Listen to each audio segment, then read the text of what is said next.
Radio Claret América presenta Sediento de ti, la palabra, fuente de vida, con el sacerdote misionero claretiano Tony Díaz. Reflexiones diarias del Evangelio.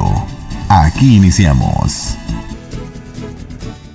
Bienvenidos, hermanos, a nuestras reflexiones bíblicas de las lecturas del día. Hoy es miércoles de ceniza, comienzo de esta bella temporada cuaresmal donde la Iglesia y Dios mismo nos invita para entrar al desierto, para estar con Cristo.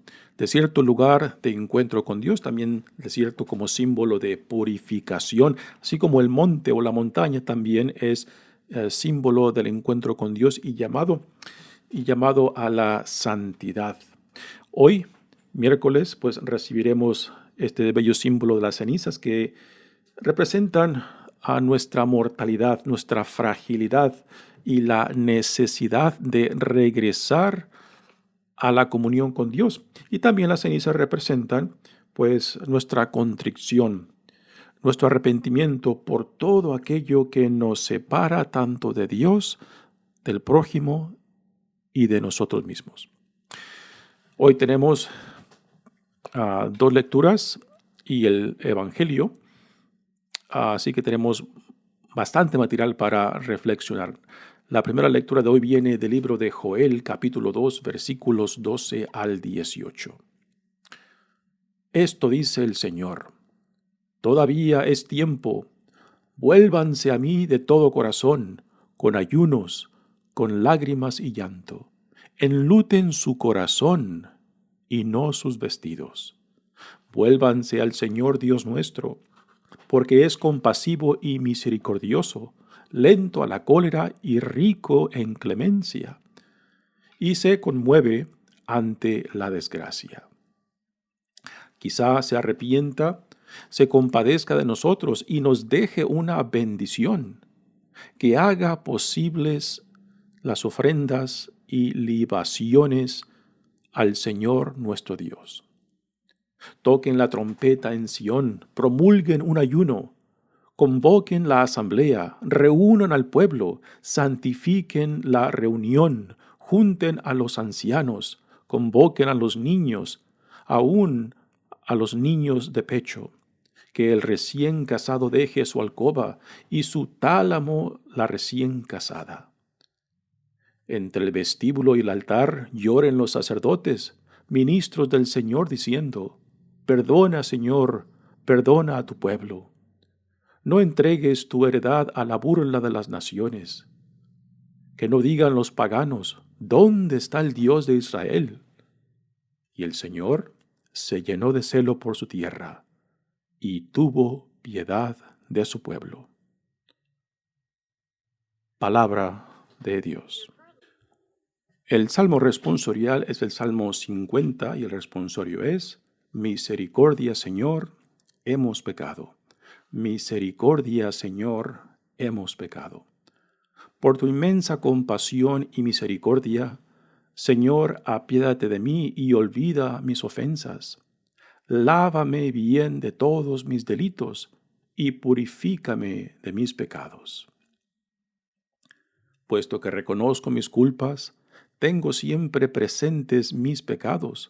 Contra ti solo pequé, Señor, haciendo lo que a tus ojos era malo.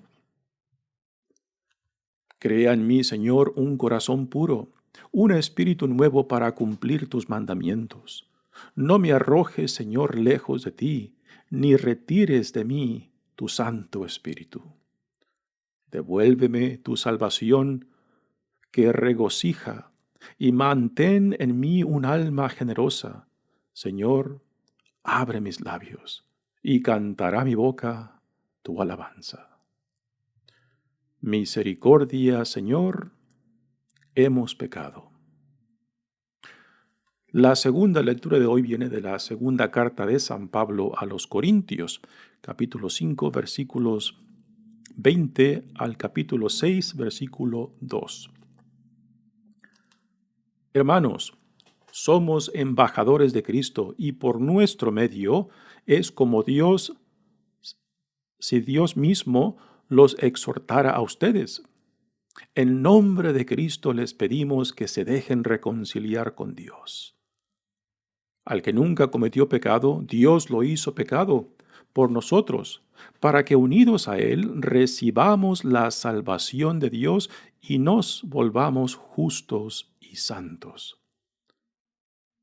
Como colaboradores que somos de Dios, los exhortamos a no echar su gracia en saco roto, porque el Señor dice, en el tiempo favorable te escuché, y en el día de la salvación te socorrí.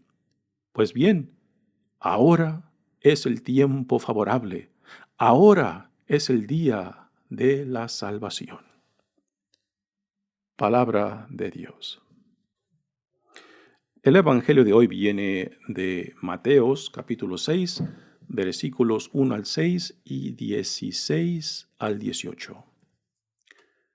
En aquel tiempo Jesús dijo a sus discípulos, tengan cuidado de no practicar sus obras de piedad delante de los hombres, para que los vean. De lo contrario, no tendrán recompensa con su Padre Celestial. Por lo tanto, cuando des limosna, no lo anuncies con trompeta como hacen los hipócritas en las sinagogas y por las calles, para que los alaben los hombres. Yo les aseguro que ya recibieron su recompensa. Tú, en cambio, cuando des limosna, que no sepa tu mano izquierda lo que hace la derecha, para que tu limosna quede en secreto. Y tu Padre, que ve lo secreto, te recompensará. Cuando ustedes hagan oración, no sean como los hipócritas, a quienes les gusta orar de pie en las sinagogas y en las esquinas de las plazas, para que los vea la gente. Yo les aseguro que ya recibieron su recompensa. Tú, en cambio, cuando vayas a orar, entra en tu cuarto, cierra la puerta y ora ante tu Padre, que está allí, en lo secreto, y tu Padre, que ve lo secreto, te recompensará. Cuando ustedes ayunen, no pongan cara triste, como esos hipócritas, que se descuidan la apariencia de su rostro, para que la gente note que están ayunando. Yo les aseguro que ya recibieron su recompensa. Tú, en cambio, cuando ayunes, perfúmate la cabeza y lávate la cara, para que no sepa la gente que estás ayunando, sino tu Padre que está en lo secreto, y tu Padre que ve lo secreto, te recompensará. Palabra del Señor. Muy bien, hermanos, damos comienzo a nuestra reflexión de este santo día, miércoles de ceniza. Como dije al principio, las cenizas que hoy se nos van a imponer pues son símbolos de nuestra mortalidad y también del llamado al arrepentimiento, a la contrición por todo aquello que nos separa tanto de Dios, del prójimo y de uno mismo. La Cuaresma pues es un llamado para regresar a la comunión con Dios Padre, para también regresar a la solidaridad y hermandad con el prójimo y para revestirnos de la dignidad que es nuestra y que Dios nos ha dado en Jesucristo y que quizás la hemos pisoteado, la hemos rechazado, simplemente le hemos dado la espalda a lo que Dios dice que somos, hijos e hijas amados de Él. Pues la Cuaresma es este tiempo a la cual la Iglesia y Dios mismo nos invita para que regresemos a Dios, para que retomemos nuestra dignidad e identidad como hijos e hijas amados de Dios y nos seamos lanzados al mundo para dar un testimonio del Dios que vive entre nosotros, del Dios que busca y desea la plenitud de la vida de todos sus hijos e hijas, de toda la creación, puesto para esto Dios ha creado todo el universo. La Cuaresma, tiene varios símbolos litúrgicos y esto es parte de la riqueza nuestra católica, la cantidad de símbolos que nos ayudan a ver a lo que apuntan, a lo que hacen referencia. Por ejemplo, visualmente, el color litúrgico es el color púrpura o lila, que representa arrepentimiento, contrición, que es uno de los temas centrales de la Cuaresma. El arrepentimiento, pero ya lo hemos mencionado antes, por arrepentimiento entendemos metanoia, que es la palabra que el Nuevo Testamento utiliza para hablar del arrepentimiento, que significa mucho más que simplemente remordimiento. Y metanoia, pues, es conversión, llamado a la conversión, a la transformación hacia donde Dios nos llama en su santa y divina voluntad. También gastronómicamente, pues hay cambios en lo que consumimos, en lo que comemos. Por ejemplo, los viernes que pues evitamos la carne y se come el pescado o vegetales. También tenemos cambio en los temas de las alabanzas durante la Cuaresma, y muchos de los temas durante esa temporada cuaresmal pues son la invitación llamado a la reconciliación, a regresar a Dios Padre, al arrepentimiento, a la transformación según la vida a la cual Dios nos llama en Jesucristo. También tenemos la disciplina cuaresmal del ayuno, la oración y actos de caridad, que son los temas del Evangelio de hoy, que ya cuando lleguemos al Evangelio, pues compartiremos algo acerca de esta disciplina cuaresmal, el ayuno, la oración y actos de caridad. Muy bien, demos comienzo con la primera lectura de hoy, que viene del profeta Joel, una lectura muy apropiada para el comienzo de esta temporada cuaresmal. El contexto de este libro del profeta Joel es una plaga de langostas que está acechando el territorio de Israel, y pues esto es una tragedia impresionante para una cultura que vive de la agricultura, y tener una plaga de langosta que se comen todo, pues es algo impresionante. Y el profeta Joel utiliza símbolos muy interesantes representando a esta plaga que son como ejércitos que destruyen todo. Y aquí, en esta lectura, utilizando la experiencia y la tragedia de esta plaga, el profeta Joel la interpreta como un llamado de Dios al arrepentimiento. O sea, ve la plaga de las langostas que se comen todo como un castigo de Dios para recordarle al pueblo de Israel de quién son, que son llamados a ser un pueblo santo y que por tanto han abandonado ese camino, han abandonado esa dignidad que Dios les ha dado como pueblo santo, y que ahora Dios los llama para que se arrepientan, para que regresen a la comunión, a la intimidad con Dios Padre. Dice, todavía es tiempo, vuélvanse a mí de todo corazón, con ayunos, con lágrimas y llanto. Enluten su corazón y no sus vestidos. Y aquí entra el tema de que lo que Dios quiere no simplemente son acciones externas que no impactan el corazón o la vida de la persona.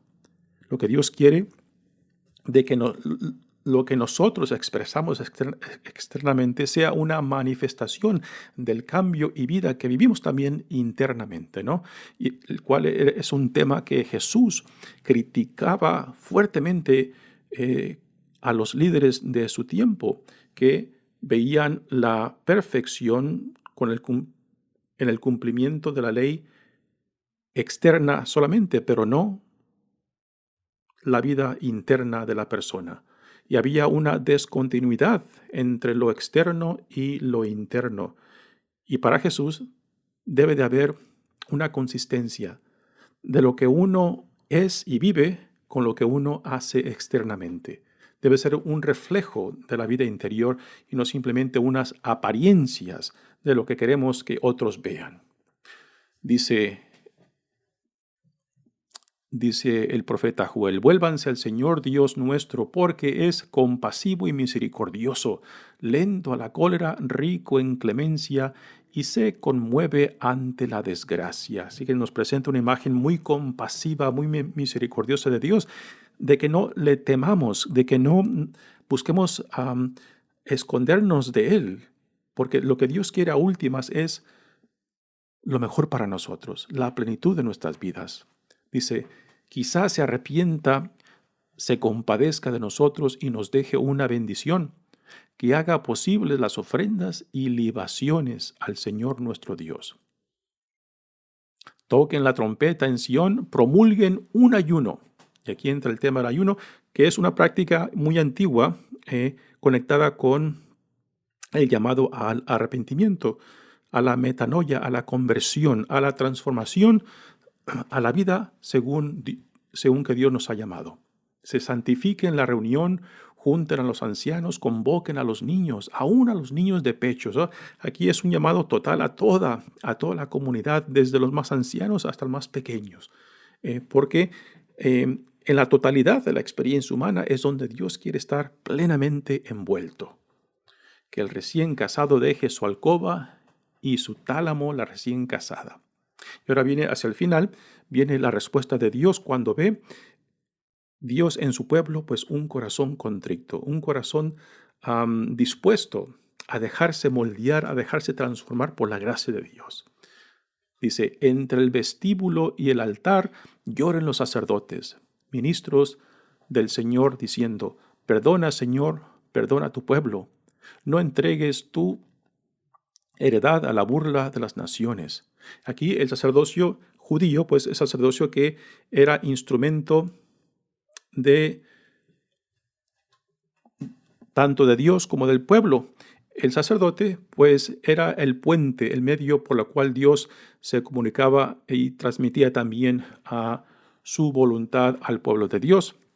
Así el sacerdocio judío son intercesores, el cual en Jesucristo este modelo del sacerdocio es llevado a su plenitud, a su perfección, cuando a Jesús mismo se le llama el sacerdote eterno, el sacerdote perfecto, en quien ya no hay más necesidad de sacrificios de animales. Y cuando Dios ve toda esta respuesta al llamado arrepentimiento, dice el profeta Joel: y el Señor se llenó de celo por su tierra y tuvo piedad de su pueblo.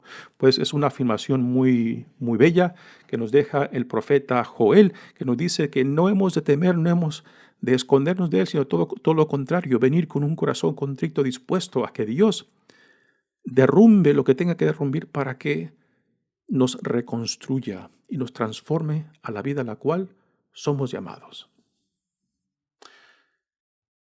La segunda lectura viene de la segunda carta de San Pablo a los Corintios y también es un mensaje muy apropiado para el comienzo de esa temporada cuaresmal. Dice: somos embajadores de Cristo y por nuestro medio es como si Dios mismo los exhortara a ustedes.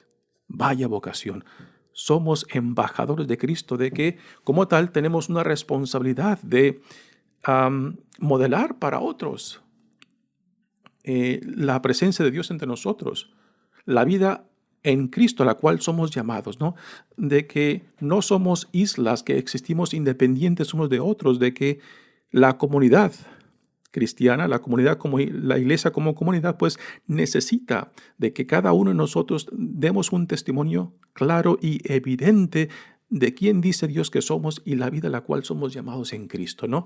Y que por tanto también otros necesitan de que nosotros seamos sinceros, transparentes, de que demos un testimonio de lo que Dios está haciendo en nosotros. Porque cuando otros pues ven estos testimonios claros y evidentes, se animan y reconsideran lo que ellos están haciendo para que también ellos puedan vivir en esa intimidad y confianza con Dios Padre, ¿no? Así que quizás cuando escuchamos este llamado de San Pablo, que somos embajadores, quizás lo veamos como algo pues muy excesivo y que quizás no nos sintamos dignos, pero es el llamado, es la gracia de Dios, es aquel que nos llama, que nos da esa dignidad y que nos da la capacidad, pues, de vivir vidas transparentes para que demos un testimonio del Dios entre nosotros y que este testimonio, pues, anime a otros también para que se acerquen a la fuente de vida. Dice Pablo, al que nunca cometió pecado, Dios lo hizo pecado por nosotros, para que unidos a Él recibamos la salvación de Dios y nos volvamos justos y santos, ¿no? El encuentro con Cristo, el encuentro con Dios, pues tiene esto de esencial, de que nos llama a la santidad, nos llama a una vida justa, a una vida sana, a una vida íntegra, puesto que Dios quiere que todo lo que Dios ha creado, de que todos sus hijos e hijas lleguemos a la plenitud de la vida para la cual hemos sido creados. Y cierra San Pablo en esta lectura diciendo, como colaboradores que somos de Dios, los exhortamos a no echar su gracia en vano, a no echar su gracia en saco roto, porque el Señor dice, en el tiempo favorable te escuché y en el día de la salvación te socorrí. Así que no echar la gracia de Dios en un saco roto, de que no sea en vano todo lo que Dios ha hecho en nosotros y que lleguemos a un punto en el cual le demos la espalda, rechacemos lo que Dios, el proyecto de salvación que Dios ha empezado en nosotros, ¿no? Porque siempre está esta tentación de abandonar el camino, de abandonar el proyecto de salvación que Dios ha iniciado en nosotros, ¿no? Y día tras día, pues tenemos que afirmar lo que Dios está haciendo en nosotros y por medio de nosotros. Y por eso la gran necesidad de cultivar esta relación con Dios, de alimentar nuestra relación y de fortalecer los lazos de comunión y solidaridad también con el prójimo, que es a lo que Dios nos llama, que el amor a Dios se manifieste concretamente en el amor al prójimo. El amor de Dios se hace real, se hace concreto, se hace carne en la forma que nosotros también compartimos el amor, la compasión, en solidaridad y hermandad con el prójimo. Entramos ahora al Evangelio de hoy, que viene de Mateo, y pues aquí Mateo nos da un resumen muy profundo del significado, no propiamente de la Cuaresma, tal y como la celebramos, pero sí aquí están los elementos que se han incorporado a esta temporada cuaresmal. Y aquí hay 3 de estos elementos que vienen siendo las acciones de caridad, la oración y el ayuno. Y cada uno tiene su sentido, ¿no? Dice Jesús, tengan cuidado de no practicar sus obras de piedad delante de los hombres para que los vean. De lo contrario, no tendrán recompensa con su Padre Celestial. Este es un tema y un problema que Jesús tenía constantemente con sus críticos, con aquellos líderes de la comunidad judía que pues lo rechazaban a él. Y Jesús decía, ustedes simplemente ven el cumplimiento de la ley, la autojustificación externamente. Y lo que hacen externamente no reflejan la oscuridad, no reflejan el pecado, no reflejan las bajezas que están viviendo internamente, y hay una descontinuidad en lo que hacen externamente y lo que están viviendo internamente. Y para Jesús no puede existir esta descontinuidad, no puede existir esta ruptura de lo externo y lo interno. Tiene que haber una continuidad, tiene que haber una transparencia en lo que vivimos externamente y lo que también vivimos internamente en nuestras vidas. Y aquí nos da 3 ejemplos que Jesús obviamente veía entre su comunidad, entre su pueblo judío. Dice, por lo tanto, cuando des limosna, no lo anuncies con trompeta, como hacen los hipócritas en las sinagogas, por las calles, para que los alaben los hombres. Así que cuando simplemente llevamos a cabo acciones externas para recibir el reconocimiento o la aceptación o el aprecio de la gente, pues se queda solamente en lo externo. Y uno va buscando el aprecio de la gente y no necesariamente el aprecio de Dios. Ahora, cuaresmalmente, el tema de la limosna o de actos de caridad tienen que ver con nuestra relación con el prójimo. Si nuestra relación con Dios es real y verdadera, entonces esta relación con Dios nos tiene que llevar al prójimo. Y toda acción de caridad está ahí para reforzar nuestro llamado a la solidaridad y a la hermandad con el prójimo. Ya la primera carta de Juan nos recuerda esto claramente cuando dice, el que ama a Dios y odia a su hermano, pues está mintiendo, ¿no? Así que el amor de Dios, el amor a Dios, se hace real, se hace concreto, se hace carne en el amor al prójimo, en la compasión, en la misericordia al prójimo. Así que durante la Cuaresma, cuando hacemos actos de caridad, es para reforzar el llamado a la comunión, el llamado a la hermandad, el llamado a la solidaridad entre nosotros, y particularmente con aquellos más necesitados. Después Jesús dice, cuando ustedes hagan oración, no sean como los hipócritas, a quienes les gusta orar de pie en las sinagogas y en las esquinas de las plazas, para que los vea la gente. Yo les aseguro que ya recibieron su recompensa. Así que dentro del tema cuaresmal, ¿cuál es el porqué de la oración? Simple y sencillamente porque en la oración reconocemos nuestra necesidad de comunión con Dios, pues Él es nuestro Creador, Él es nuestro Padre, Él es nuestra Madre, de Él venimos, y que por tanto tenemos que cultivar esta relación con aquel que en amor nos ha creado, en amor nos sostiene y en amor nos llama a Él. Y la oración es es el alimento, es el agua, es el sostén que nos ayuda a afirmar día tras día tras día esta necesidad de vivir en constante comunicación, en constante relación con Dios Padre. Y esto es la oración. Así que durante la Cuaresma intensificamos momentos de oración porque durante el resto del año nos damos cuenta de que quizás vamos dejando a un lado alimentar esta relación con Dios. Vamos dejando a un lado o olvidando o simplemente dejar que las obligaciones de la vida pues nos inunden y poco a poco nos vaya alejando de la fuente de nuestra vida. Así que durante la Cuaresma hacemos espacio, creamos espacio para el momento de la oración, en momentos de encuentro con Dios, para reafirmar mi necesidad, nuestra necesidad de intimidad y confianza con Dios. Y este es principalmente el tema de la oración durante la temporada cuaresmal. Después dice, cuando ayunen, no pongan cara triste, como esos hipócritas que descuidan la apariencia de su rostro para que la gente note que están ayunando, ¿no?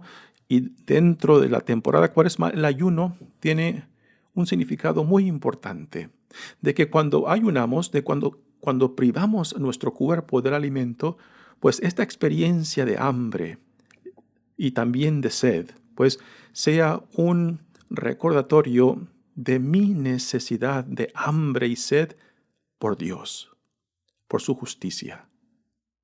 Así que esta práctica del ayuno, a pesar de ser también parte de la experiencia y de la manifestación de arrepentimiento y contrición por todo aquello que me separa de Dios, del prójimo y de mí mismo, también es una experiencia corporal que nos debe de recordar la experiencia espiritual del hambre y sed de Dios. Muy bien, hermanos, pues ahora que damos comienzo a esta temporada cuaresmal, que no sea en vano, ¿no? De que realmente aprovechemos esta temporada para que y para pedirle a Dios que nos ayude a identificar, nombrar todo aquello que me priva, que me separa, que me esclaviza de Dios, ¿no?